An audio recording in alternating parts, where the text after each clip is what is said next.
Selamat datang di channel Pojok Kosan edisi cerita horor. Sebelum mendengarkan, klik subscribe dan nyalakan notifikasinya untuk mendukung channel ini. Pakai earphone-nya dan selamat mendengarkan.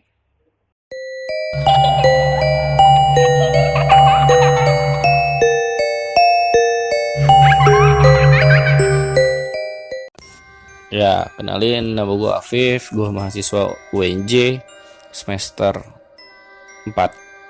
Nah, gue tinggal di Depok. Gue sedikit sharing nih, mau sharing cerita horor gue selama gue hidup. Ini yang terkesan sih menurut gue. Kejadian ini tuh waktu gue SMP kelas 8, kelas 8 tuh atau kelas 2 SMP.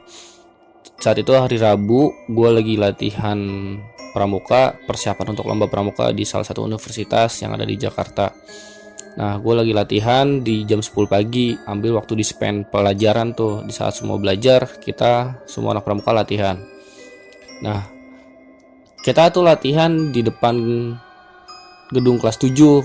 Jadi kita tuh ada 3 gedung, gedung kelas 7, kelas 8, kelas 9. Nah, kita latihan di gedung kelas 7, di depannya tuh ada lapangan. Kita latihan YLL, kita latihan macam-macam lah sesuai bidangnya kita. Tiba-tiba di kelas 7 tuh ada anak kecil teriak. Tiba-tiba lu tahu kan, meja belajar SMP yang bangku mejanya tiba-tiba dia jatuh lemes. Dia izin ke toilet sama gurunya, tapi bayangin sambil ngapain? Sambil ngesot. Dan pas akhirnya di situ tuh guru-guru dan itu kayak ya udah cuek gitu. Dia juga nggak tahu kenapa gue juga bingung guru-guru cuek, tapi itu disaksikan dengan teman-temannya. Teman-teman juga awalnya aneh gitu, kenapa nih orang kenapa nih jalannya begini. Nah, tiba-tiba teriak tuh pas dia udah ngesot keluar kelas. Dia teriak, otomatis yang tadi anak pramuka tiba-tiba langsung ke atas dong, refleks.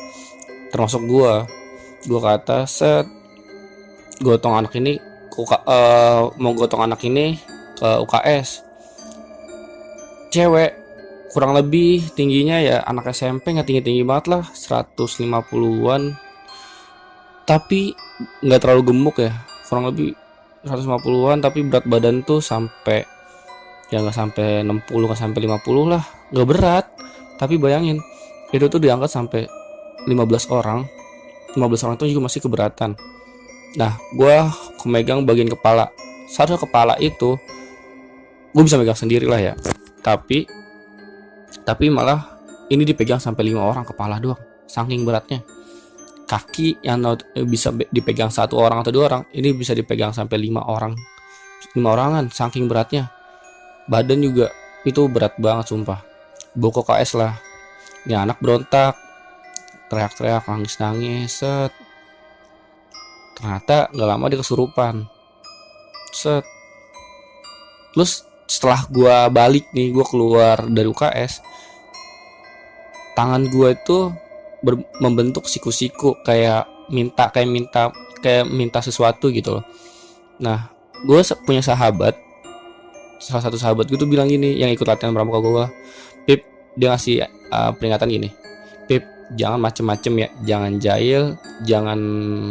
ya pokoknya jangan macem-macem lah, jangan nakal. Ternyata setelah gue balik ke UKS lagi untuk ngecek anak itu udah sadar. Tapi teman gue yang angkat juga itu malah ikut kesurupan di UKS, mojok aja. Jadi di UKS itu dia mojok di sudut ruangan, dan dia ngelihat di suatu meja, dia bengong gitu ya, bengong, diajak ngomong nggak mau, diajak ini nggak mau, pokoknya bengong aja. Terus pas gue lihat, gue lihat nggak ada apa-apa. Tapi pas gue tanya ke teman gue nih, ke sahabat gue yang sama yang tadi nggak stop peringatan gue, pas gue tanya di keluar UKS lagi tuh, kenapa nih orang ngelihat sesosok kuntilanak dimakan.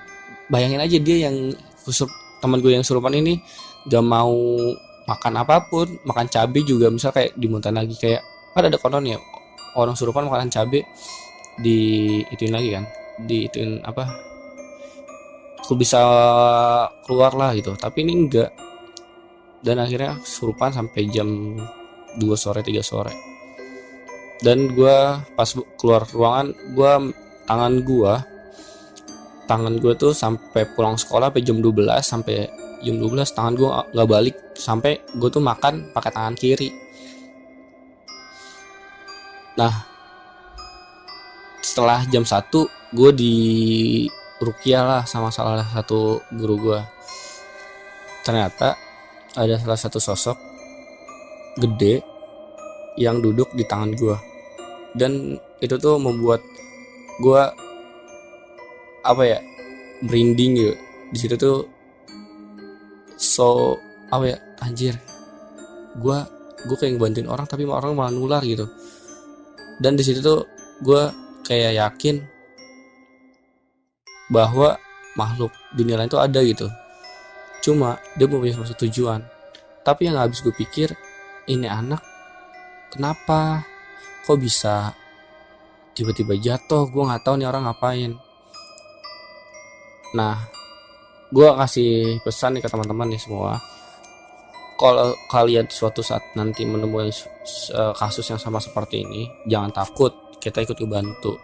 Dan kita jangan kalah mental, karena kalau kita kalah mental sama aja kita dianggap cupu sama makhluk itu, maka makhluk itu makin berani. Jadi kita santai aja, kita relax, nggak usah sombong juga, nggak usah sombong kita biasa aja, relax, kita niat yang bantu, insya Allah mesti nanti dibantuin. Nah, kita juga jangan kita harus tetap punya etika lah, walaupun kita udah di tempat manapun, entah itu di alam, entah itu di tempat umum seperti di sekolah, mall, apapun itu, kita harus tetap beretika, karena kita tidak tahu ada makhluk selain kita tuh, ada makhluk apa lagi di sana gitu. Jadi jangan sampai mengganggu yang lain. Kalau kita nggak mau diganggu, ya kita jangan mengganggu yang lain juga. Nah, itu sih cerita gua yang saat ini yang bisa gue sharing. Thank you.